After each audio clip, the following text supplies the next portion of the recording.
Hello friends, welcome to Mithuntips. இன்றைக்கி நம்ம ஒரு சூப்பரான கொங்கு நாட்டு சுவையில் சுண்டைக்காய் குழம்பு செய்ய போகிறோம்.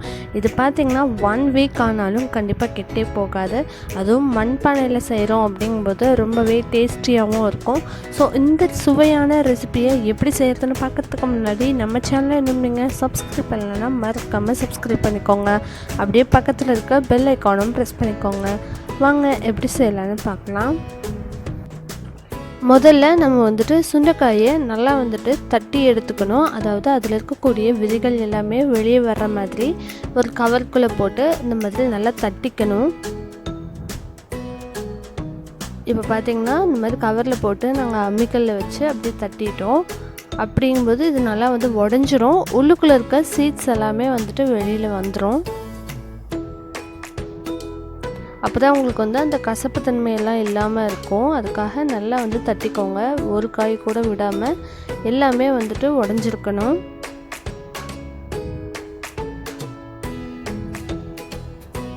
நான் இன்றைக்கி எடுத்திருக்க சுண்டைக்காய் அளவு பார்த்திங்கன்னா ஒரு 100 கிராம்ஸ் அளவுக்கு எடுத்திருக்கேன். இப்போ இதை நல்லா வாஷ் பண்ணிடலாம். ஒரு 2-3 தடவை நல்லா வாஷ் பண்ணிக்கோங்க. சுத்தமாக அதில் இருக்கக்கூடிய சீட்ஸ் எல்லாமே போயிடணும். அந்தளவுக்கு நல்லா வாஷ் பண்ணிக்கலாம். அதை நல்லா பார்த்திங்கன்னா கசக்கி விட்டு அப்படி நல்லா கழுவும் போது தான் உங்களுக்கு உள்ளுக்குள்ளே கூட சீட்ஸ் தங்காமல் சுத்தமாக வெளியில் வரும்.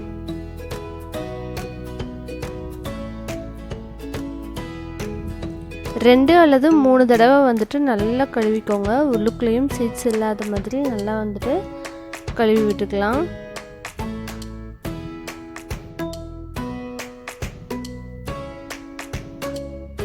இப்போ கழுவுனதை தனியாக எடுத்து வச்சிடலாம். அடுத்தது குழம்புக்கு வறுக்க ஆரம்பிச்சிடலாம். ஒரு வாணலியில் தேவையான அளவுக்கு எண்ணெய் சேர்த்திக்கலாம். எண்ணெய் நல்லா காஞ்சதுக்கு அப்புறமா மிளகாய் சேர்த்திக்கலாம். இது பார்த்திங்கன்னா நம்ம காரத்துக்கு தகுந்த மாதிரி சேர்த்திக்கலாம். நாங்கள் ஒரு 10 மிளகாய் எடுத்துருக்கோம். ஃபஸ்ட்டு மிளகாய் மட்டும் தனியாக வறுத்து எடுத்து வச்சிடலாம்.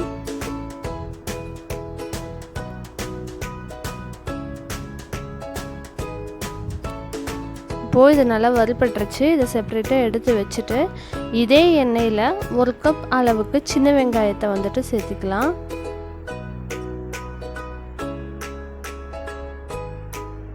இதுவும் நல்லா வதங்கிடணும், செவந்து வரணும் அந்தளவுக்கு. இப்போ இதில் 1 கொத்து கருவேப்பிலை சேர்த்துடலாம்.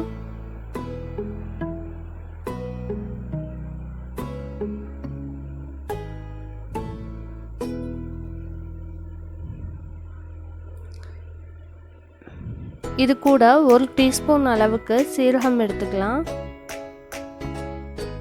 1 டீஸ்பூன் நிறைய சேர்த்திக்கலாம். அந்தளவுக்கு சீரகத்தையும் சேர்த்து இது கூட நல்லா வதக்கி விட்டுடலாம்.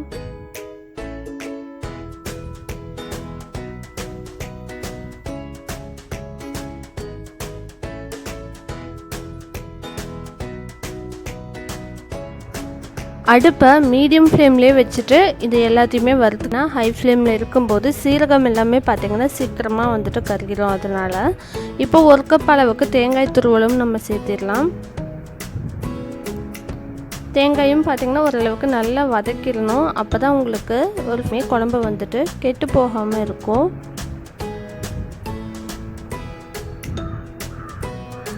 இப்போது தேங்காயும் பார்த்திங்கன்னா நல்லா வறுபட்டுருச்சு.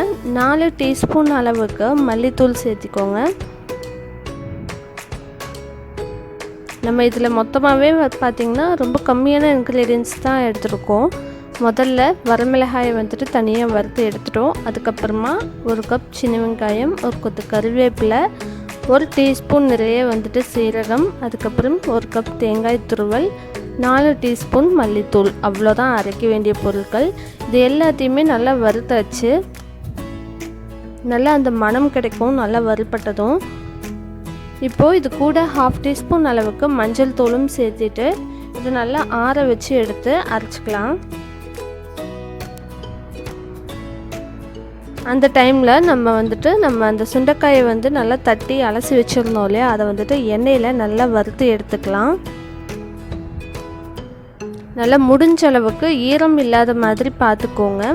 நல்லா பிழிஞ்சிட்டு அதுக்கப்புறமா வாணலியில் சேர்த்துட்டு அதில் கொஞ்சம் நிறையவே எண்ணெய் விட்டுக்கலாம். இது நல்லா வந்துட்டு வறுபடணும். அப்போ தான் உங்களுக்கு டேஸ்ட்டு நல்லாயிருக்கும். இதோட கலரே பார்த்திங்கன்னா மொத்தமாக சேஞ்ச் ஆகிடும். அந்தளவுக்கு நல்லா வறுத்துடலாம்.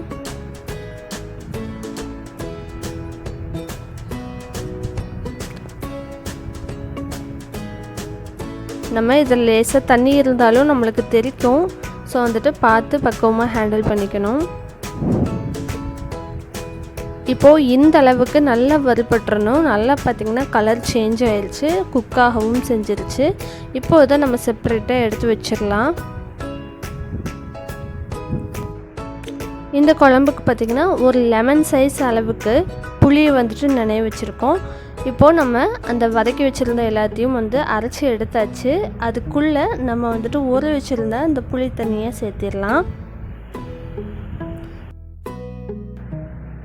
இது கூடவே வந்துட்டு நம்ம கல்லுப்பும் வந்து சேர்த்திக்கலாம். எப்போதுமே குழம்புக்கெல்லாம் பார்த்திங்கன்னா கல்லுப்பு சேர்த்திக்கிட்டோம் அப்படிங்கும்போது நல்ல டேஸ்ட்டும் இருக்கும்.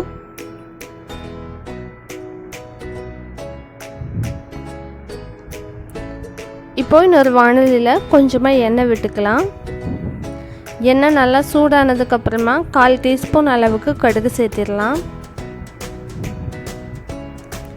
கடுகு நல்லா பொரிஞ்சதுக்கப்புறம் 10 சின்ன வெங்காயம் பொடியாக நறுக்குனது, அது கூட ஒரு கொத்து கருவேப்பிலை, இது எல்லாத்தையும் சேர்த்திடலாம்.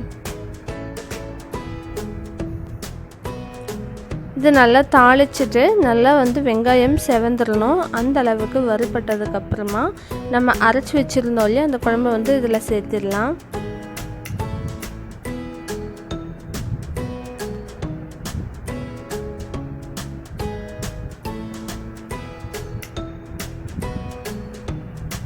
சேர்த்துட்டு ஒரு தடவை நல்லா கலந்து விட்டுட்டு நம்ம வறுத்து வச்சுருந்த அந்த சுண்டைக்காயும் இதில் சேர்த்திடலாம்.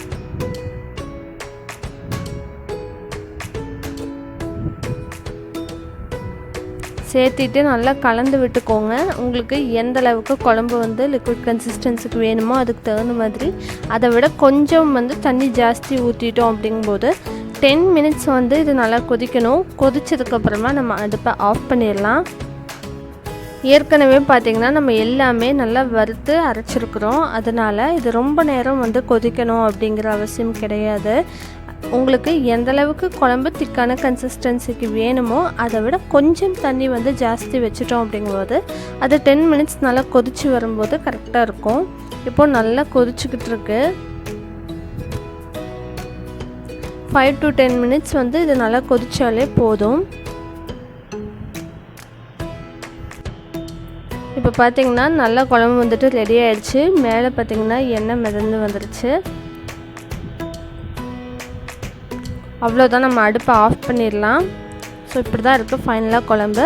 நீங்கள் வந்துட்டு இதை 1 வீக் வரைக்கும் கூட வச்சுருக்கலாம். ஃப்ரிட்ஜில் வைக்கணுங்கிற அவசியம் கிடையாது. டெய்லி நைட் மட்டும் நல்லா சூடு பண்ணிவிட்டு அதுக்கப்புறம் அப்படியே வச்சுக்கலாம். நம்ம வந்துட்டு 1 வீக் ஆனாலும் இது கெட்டு போகாது. ஹாஸ்டல் ஸ்டூடெண்ட்ஸ் இந்த மாதிரி அல்லது வெளியில் வேலை பார்க்குறவங்களுக்கெல்லாம் கூட நம்ம இதை செஞ்சு கொடுத்து விட்டுட்டோம் அப்படின்னா 1 வீக் வந்து கண்டிப்பாக இது கெட்டு போகாது. பட் டெய்லி நைட் வந்துட்டு கொஞ்சம் வந்து சூடுபடுத்தி வைக்கணும். அப்படி அடிக்கடி சூடுபடுத்தும் போதே உங்களுக்கு அந்த டேஸ்ட் வந்துட்டு இன்னுமே அதிகமாயிரும். இந்த குழம்பை கண்டிப்பாக நீங்கள் ட்ரை பண்ணி பாருங்கள், அவ்வளோ ஒரு டேஸ்டியாக இருக்கும். ஸோ இந்த ரெசிபியை ட்ரை பண்ணி பார்த்துட்டு எப்படி வந்துச்சுன்னு சொல்லி கீழே கமெண்ட் பண்ணுங்கள். மறக்காமல் நம்ம சேனலை இன்னும் நீங்கள் சப்ஸ்கிரைப் பண்ணலைன்னா கீழே இருக்க red colour subscribe button press பண்ணிக்கோங்க. அப்படியே பக்கத்தில் இருக்க பெல் ஐக்கானும் ப்ரெஸ் பண்ணிக்கோங்க. அப்போ தான் நம்ம சேனலில் போடுற வீடியோஸ் நீங்கள் மிஸ் பண்ணாமல் பார்க்கலாம். தேங்க்ஸ் ஃபார் வாட்சிங்.